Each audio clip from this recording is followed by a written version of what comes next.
हरियाणा दिल्ली सीमा पर सरकार ने तोड़ी सारी हदें। दुश्मन की तरह किसानों पर चलाई गई जल की तोपें, बरसाए गए आंसू के गोले। नमस्कार दोस्तों, आप देख रहे हैं जी न्यूज़। अगर अभी तक आपने हमारे चैनल को सब्सक्राइब नहीं किया तो सब्सक्राइब कर सकते हैं। केंद्र की नरेंद्र मोदी सरकार को भी किसानों की ताकत के सामने झुकना पड़ा। दिल्ली में दाखिल होने से किसानों को रोकने के लिए सरकार ने सड़कें खोद डाली। शीतलहर में भी किसानों पर जल तोपों का प्रहार किया गया। दंगाइयों की तरह उन पर आंसू गैस के गोले छोड़े गए। बड़े बड़े ट्रक, डंपर, क्रेन, पत्थर, कटीले, तार और ना जाने क्या क्या बाधाएं रास्ते में खड़ी की गई, लेकिन लाखों किसानों के संकल्प के सामने सत्ता तंत्र बौना साबित होता नजर आया। दिल्ली की सीमा में दाखिल होने की किसानों की पहली मांग सरकार को माननी पड़ी। हालांकि किसान मंजिल मिलने तक यानी तीनों कृषि कानून वापस होने तक पीछे हटने को तैयार नहीं है। केंद्र के तीनों कृषि कानूनों के खिलाफ 26 और 27 नवंबर के किसानों के दिल्ली कूच को रोकने के लिए सरकार ने सारी हदें पार कर दी। हरियाणा की मनोहर लाल खट्टर ने तो 25 नवंबर को बॉर्डर सील करने का फरमान जारी कर दिया। मुख्यमंत्री ने बयान दिया कि हर हाल में हम किसान का दिल्ली चलो रोकेंगे, हम इसकी इजाज़त नहीं देंगे। सीएम के इस बयान ने और भी आग में घी डाल दिया। किसानों ने भी मंशा जाहिर की कि हम किसी भी हालत में दिल्ली जाएंगे और सरकार की तीनों काले कानून वापस लेने ही होंगे। लिहाजा हरियाणा के किसान 25 नवंबर को ही दिल्ली कूच के लिए निकल पड़े थे।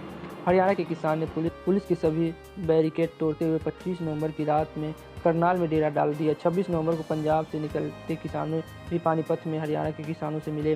27 नवंबर को पानीपत में पुलिस ने किसानों को रोकने के लिए बहुत प्रयास किए। करनाल और पानीपत की पुलिस ने वाटर कैन, वैन और ब्रज वाहन के साथ मोर्चा संभाल रखा है। यहाँ भी पुलिस ने किसानों का वाटर कैनन से पानी की बौछार की और आंसू गैस के गोले दागे। यह सिलसिला 12 बजे तक चलता रहा।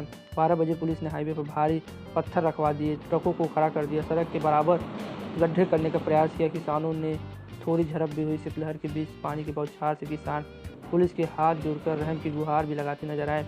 इसके बाद हरियाणा दिल्ली का सिंधु बॉर्डर जंग का मैदान बन गया। यहाँ तो पुलिस ने हद ही कर दी।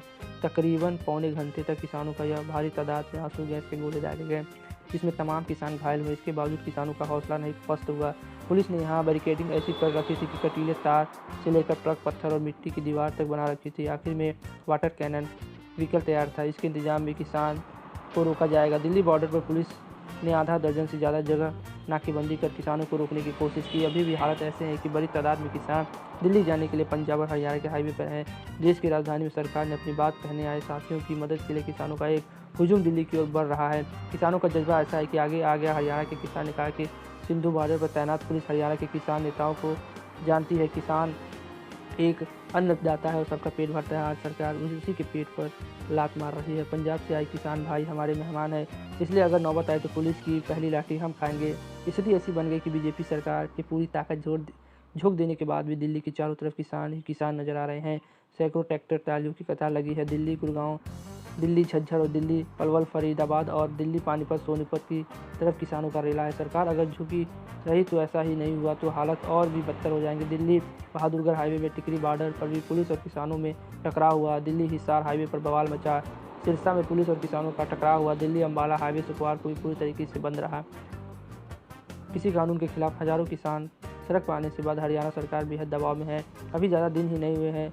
उपचुनाव की सारी ताकत लगाने के बाद भी बीजेपी प्रत्याशी को 10,000 से अधिक मतों की पटखनी मिली है। साफ है कि जाटों के साथ उसे नहीं मिला है। दिल्ली जा रहे किसानों में अधिकतर किसान जाट समुदाय से आते हैं। 2019 के विधानसभा चुनाव में बीजेपी 40 सीटों पर ही सिमट गई। तब यह नहीं माना गया कि जाटों ने बीजेपी को नकार दिया। यही वजह रही कि जाटों को पार्टी मानी जाने वाली दुष्यंत चौटाला की जननायक पार्टी ने 10 विधायकों के सहयोग से उसे सरकार पड़ी। अब दुष्यंत चौटाला को भी यह सताने लगा कहीं उनका जनाधार न साफ हो जाए। लिहाजा पहले तेवर दिखा रही सरकार अब दबाव में है। आपको क्या लगता है?